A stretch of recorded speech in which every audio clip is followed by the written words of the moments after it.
जनाब हुजर बिन उदई, जिनका रोज़ा मुबारक दाइश ने शहीद कर दिया था।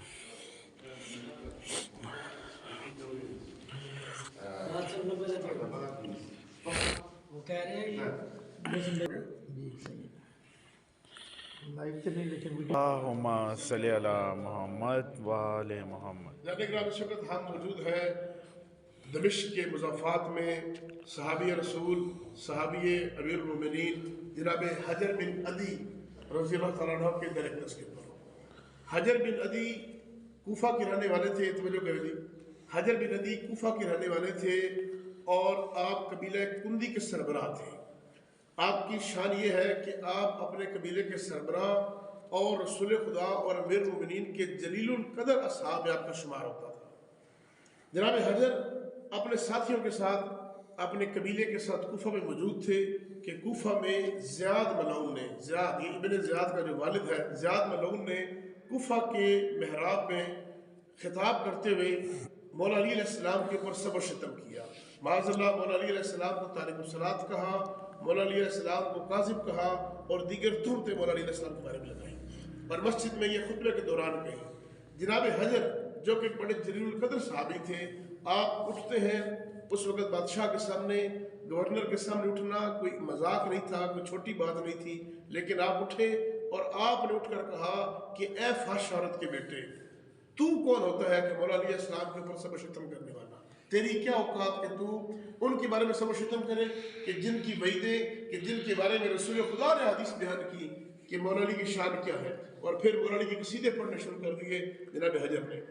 आपके साथ, आपका साथ देने वालों में आपका बेटा भी था और आपके चंद असहाब भी आपके साथ थे।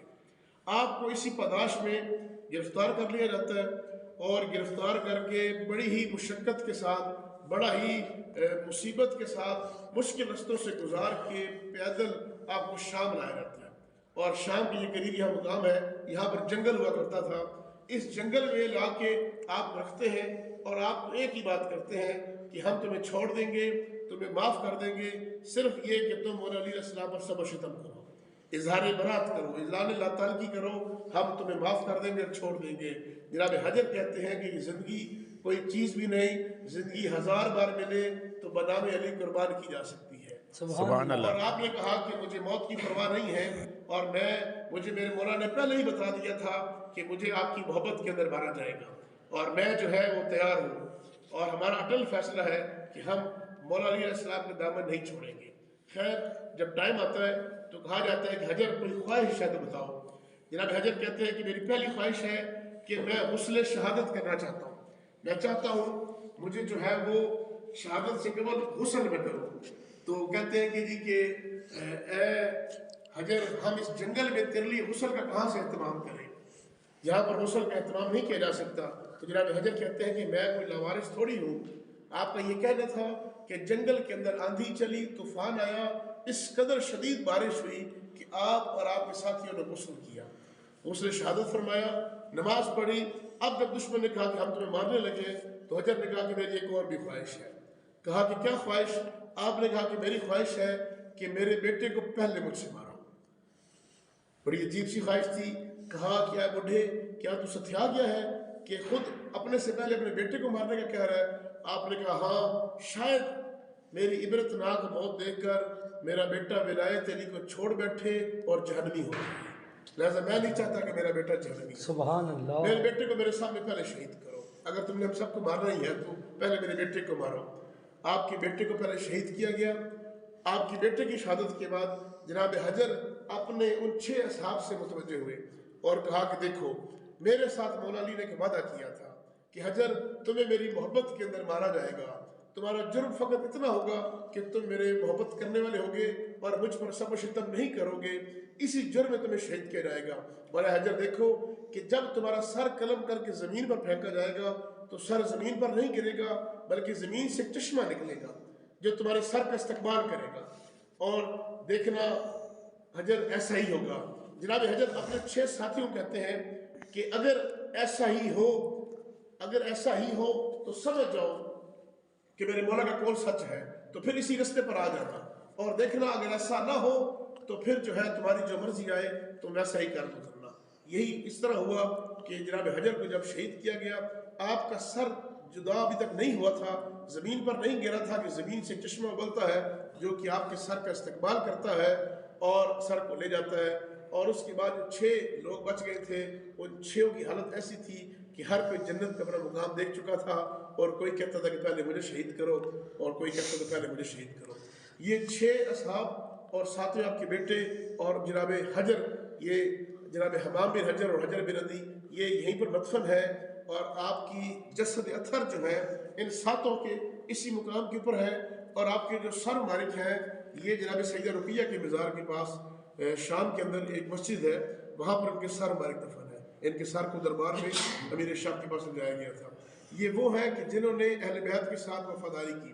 جناب حجر کی شان یہ بھی ہے کہ جب مولا حسن علیہ السلام نے صلح کی تھی، آپ نے صلح کے اندر کچھ شرائط رکھی تھی، جن میں ایک شرط یہ تھی کہ اہل بیت کی طرف خلافت کو پلٹایا جائے گا.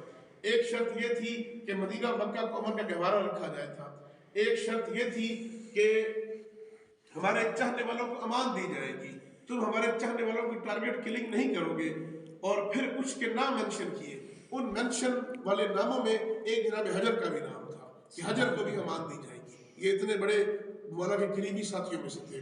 جناب حجر کی شہادت کے بعد مدینہ میں جب یہ اطلاع پہنچتی ہے تو مدینہ میں ایک واویلا مچتا ہے کہ اتنی بڑی جسارت کہ حجر کو شہید کر دیا گیا.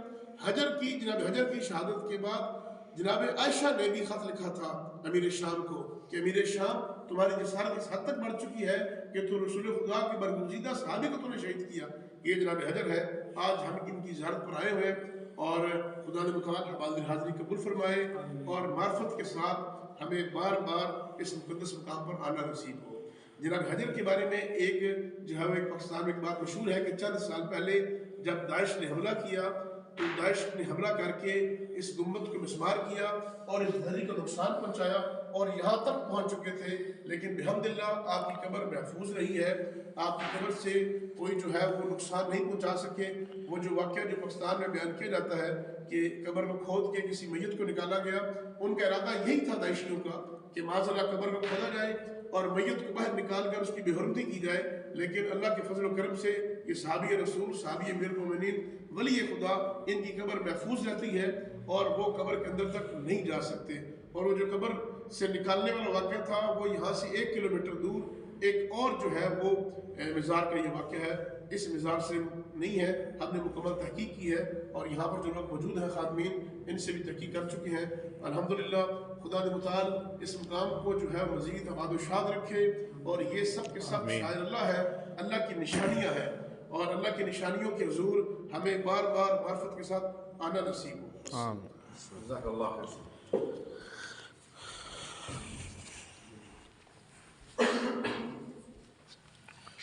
ٹائم ہو گیا نہیں؟